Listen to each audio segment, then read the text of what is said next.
It's time for Wrestlepalooza predictions. The first match on the card, ladies and gentlemen, Drew McIntyre versus Cody Rhodes for the WWE Championship. Cody Rhodes made his return on SmackDown, where he ran down at the very end of the Randy Orton-Drew McIntyre match, got in there, delivered just a massive Cody cutter. I love that thing. This whole build has basically been Drew McIntyre.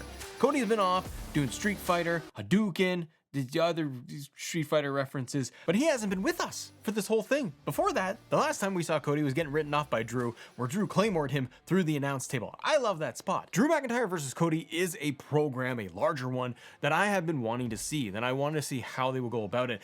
I don't like this build, because it's just been, unfortunately, all of Drew McIntyre having to cut promos, do it by himself, get Randy Orton in there to be kind of the proxy and the in-between for all of it, to get to this match. So there isn't like a lot of, I don't know, momentum behind this. Both guys are great and I want to see this feud continue. This is kind of chapter one for me, hopefully, and then they can maybe even bring in Randy Orton into this whole feud, mix it up between the three of them. It would remind me, if they do that, it would remind me a lot of Cody, Kevin Owens, Randy Orton, where there was a lot of pieces moving around, where you had everybody going after each other essentially, and ultimately trying to get the WWE Championship. I want to see this thing potentially break down into a double count out, disqualification, something. I want there to be more drama. Do I want Drew McIntyre to lose clean? Absolutely not. I think that would be just horrible for him. But I do suspect that Cody Rhodes is going to retain his championship. There's no way he's losing to Drew at Palooza. They do want Palooza to be a big thing. They want it to be a big deal. They want it to be up there with a SummerSlam and a WrestleMania, apparently. But it's only one night, and there are 5 matches on this card. I'm going to say that Cody Rhodes retains his championship against Drew, but I need to see something else. You need a finish where it's going to be like 3 or 4 crossroads to Drew. It's impossible to keep him down.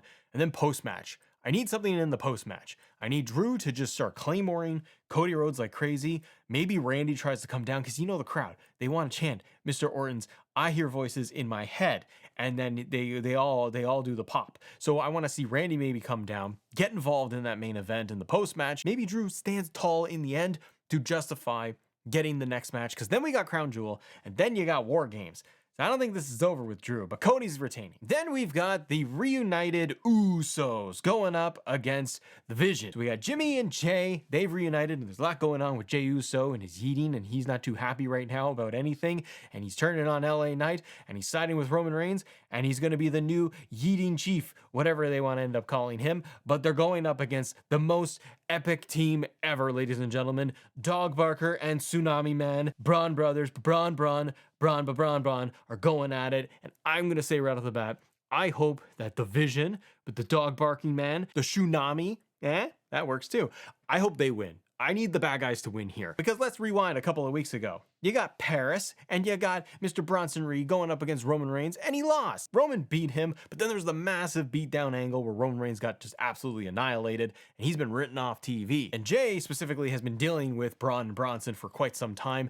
Jimmy's coming in there to help out his brother. I like the Usos reuniting. They need that star power for the show, but you need the bad guys to win here. Also, I think that what can happen here, if you have Braun and Bronson win, I think it sets them up for great momentum to get the World Tag Team titles. I think they need it, because something that we haven't seen just yet. We have not seen Seth Rollins, Becky Lynch, Braun and Bronson all standing in the ring together. And it would look great if they came out of Wrestlepalooza and Braun and Bronson on Raw the next week or whatever, they end up getting the World Tag titles. Then they got like all the gold kind of thing. And that's a great look for their group. I think they need that. Jey Uso is the big factor in this whole matchup for me. Because while I wonder if Jey would turn heel, I don't know if it would necessarily go down at Palooza. It would be a huge moment if he did.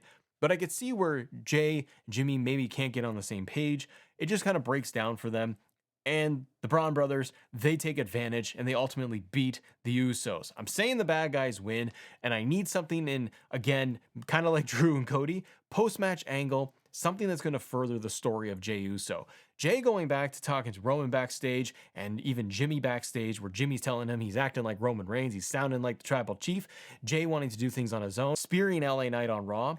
All of these elements, I think, is going to come with a cost. I think it's going to result in Jay losing this match, not getting together, maybe blaming Jimmy, and we start seeing the slow break of the Usos and Jay breaking off to do it on his own, becoming more of a bad guy. By the way, cheap plug, got a video on the channel. I'll link to it at the end, but it's on Jay Uso and the whole potential heel run and all that good stuff. Dog Barker, Shu Nami Man, they win. Do you get a Roman Reigns though? There's a question mark I'll leave to you guys. Throw it in the comments. Do you think Tribal Chief shows up at the end to get some revenge on Braun and Bronson? It's Wrestlepalooza, and it's the first big PLE that's going to be on ESPN's new direct streaming service app, all of that. They want to make this a huge deal. Do you have Roman show up at the end of the tag match with the Usos to get some revenge? You throw it in there, let me know. Okay, the next match I want to talk about, and I am not very excited about this, and I wish I was, but there's been so many problems with this.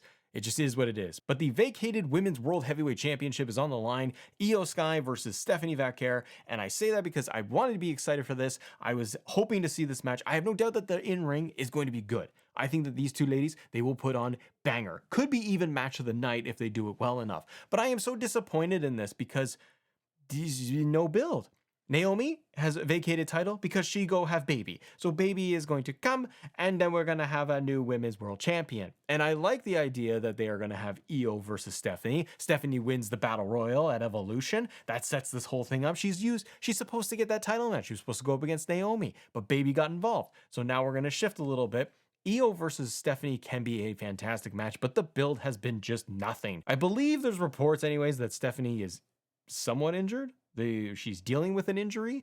They didn't have a contract signing. So everything on TV, there's been no build. Here's what I don't understand though. You have a vacated world title. You are trying to build Io and Stephanie to this match, but the real program just seems to be Io and Asuka. That's the story. And Rhea Ripley sprinkled in there. That's the story. So I don't get why you didn't make it Asuka, Io, Stephanie Vaquer to help lift it. If that's there's an issue going on there with travel or injuries. Other than that, why haven't they done anything monumental like do a pre-filmed Io Stephanie sit down? Michael Cole is interviewing both of them. They're talking about it. Sign the contract in a pre-film thing. Like, do something.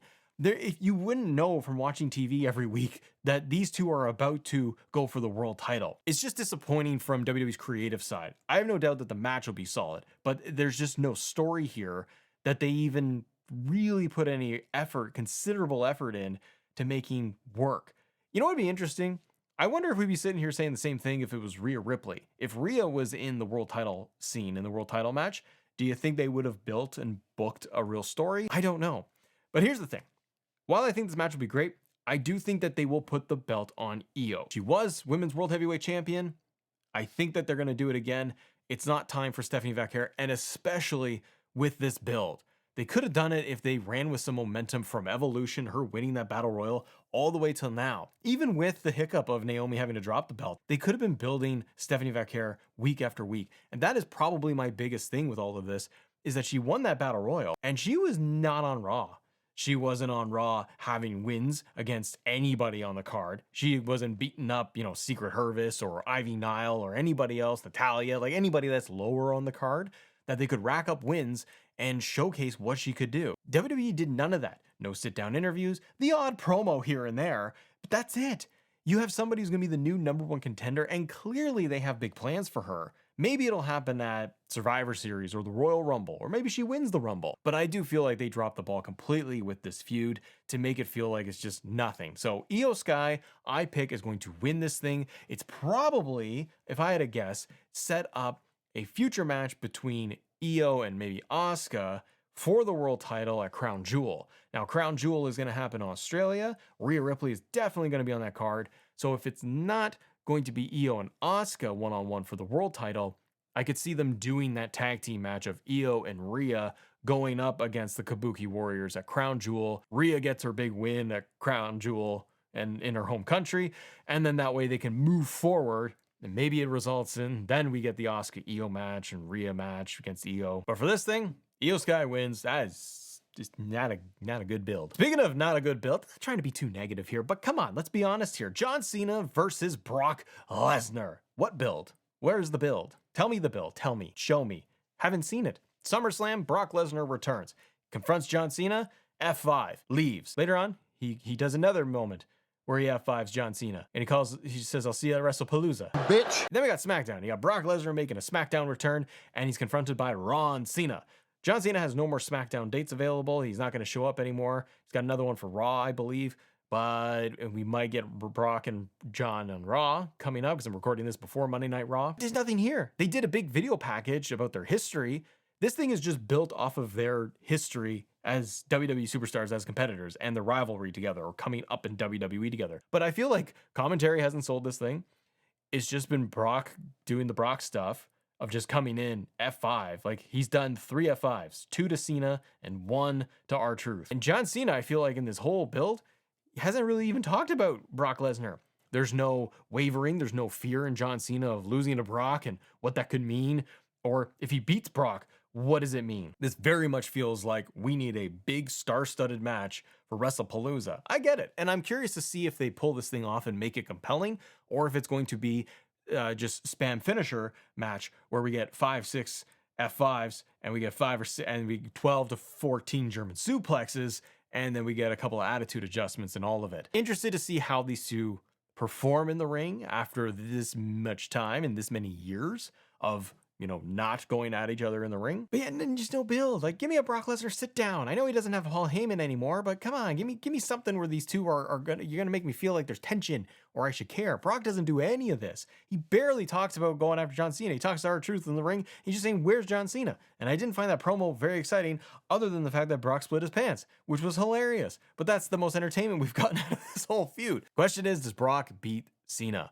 If he does, do they have a rematch at Crown Jewel and they do John versus Brock twice? I hope not. If this is the only Brock Cena match, the final one we get, I don't need another one. I want to say Cena wins, but it's such a coin toss to me. So comment below what your pick is. I can see it both ways. If Cena wins, all right, he's got more momentum again to go to the next challenger. Hopefully an AJ Styles or somebody else that we want to see. We only got a couple of dates left. If Brock wins, he disappears. And then what? Brock is going to fight maybe Gunther when Gunther inevitably returns, but that feels like maybe the Brock WrestleMania match if there is going to be one. Brock doesn't gain anything from beating Cena. There's no title on the line. It's just for I beat him. I think John needs to win. John is in Super Cena face mode. Somehow, some way, I think he wins the thing. I'm just going to say John Cena wins, but I could totally see it where he's just a bunch of F5s and then Cena just waves to the crowd at the very end and that's the end of it. Because the following month is Crown Jewel and there's a couple of dates left and everyone will just forget about Brock versus Cena. But I'll go with John Cena wins. The final match here that we're going to talk about, everybody, if you guys can help me out and hit that subscribe button because that goes a long way and makes us grow and do all these good things here on YouTube. But we got the mixed tag team match. CM Punk with the return of AJ Lee going up against Seth Rollins and Becky Lynch. I think that this feud has been fun. Out of the whole card for Wrestlepalooza, this is the thing I've been the most entertained by. I like AJ Lee returning. I think that there's a huge fan base there that are curious to see how she performs in the ring. People that have never seen her before. I've really enjoyed Becky and Seth in this whole thing in their promos and just how they're just being like just kind of stereotypical bad guys. I like how their performance have been. They've been able to play off so well with Punk and AJ Lee because Becky and Seth are so outlandish, wacky bad guys in this whole thing with CM Punk. It's getting away from just traditional, typical, serious CM Punk and serious Seth Rollins and Seth wanting to beat Punk. Now that they have Becky and AJ involved, I like the goofiness of this. I like Becky Lynch just smacking CM Punk around or talking trash to every single city. It's been goofy and in a good, fun way, in my opinion. I've enjoyed it. Maybe you haven't, but I've enjoyed this whole thing. AJ Lee's return to WWE was massive. Great to see her, and I'm curious what the run will look like and how long it is. Will we get a Becky Lynch, AJ Lee one-on-one match after this? Will she go in the Rumble? WrestleMania, what the plans are there. But this feels like a fun feud they can expand on. I just don't want to see the husbands and wives going at it for like, that's a bad way to say it, but involved in a feud together, the four of them, for months. I don't want to see it. Let's have this match, let's do this thing, and then maybe they can somehow separate once again. Although I do want to see the Vision with Becky Lynch all grouped together. We've yet to see that with the return of Paul Heyman. Now, I believe the Cena-Brock Lesnar match is the main event. That's what I think. So if that is the main event, and this match opens the show, there's room that they could have, you know, some shenanigans involved. It's Wrestlepalooza. They're going to want to do something here. I think that you do have Punk and AJ Lee get the victory. They beat Seth and Becky. They're so wackadoo bad guys that I don't think it's going to hurt them that much. It's a non-title match, obviously. There's no titles involved. So AJ Lee's first match back, you want the big pop, the big hype moment of AJ and Punk winning, doing their finishers to Becky and Seth in the ring, something like that, because you can easily expand this thing down the road. And I'll talk about that in a second. Also, if Becky and Seth lose, you might have Braun and Bronson pick up that victory that I talked about earlier, so the vision doesn't look so weak throughout all of this. Now, is there a chance that they add somebody to the group? What if Becky and Seth do win? Is it from the help of anybody else? Paul Heyman making a return, anybody else that they're going to add to the group? Maybe they do it that way, where you have the vision stands tall throughout the whole night. And then that way you can then go to Crown Jewel, where you got some one-on-one matches and the good guys get the win. I am hard to believe that they would go in that direction so quickly. You got momentum with AJ Lee and Punk. It's a big deal. I think you need a big face pop win on this thing. So I'm going to say the good guys win. Potential for post-match angle. Then I think that you're gonna have AJ Lee and CM Punk celebrate in the ring and the heels run off, because that does lead me to what could be happening at Crown Jewel. A little forward thinking here is that in my vision is that I think you get Becky Lynch versus AJ Lee one-on-one women's intercontinental title, but then you have Becky beat AJ, or it's a disqualification or something, but somehow, some way Becky retains the IC title at Crown, and then that way you got the good guys getting this win at the tag team match. And then I think the final chapter here could be War Games and a mixed gender War Games match. That's what Matt is pushing for this whole thing, ladies and gentlemen. But what are your picks? What are you pushing for Wrestlepalooza? What do you think of the card? And guys, if you want to talk more WWE topics, do me a favor, subscribe to the channel and click this video right here. Have yourself a great day. See ya.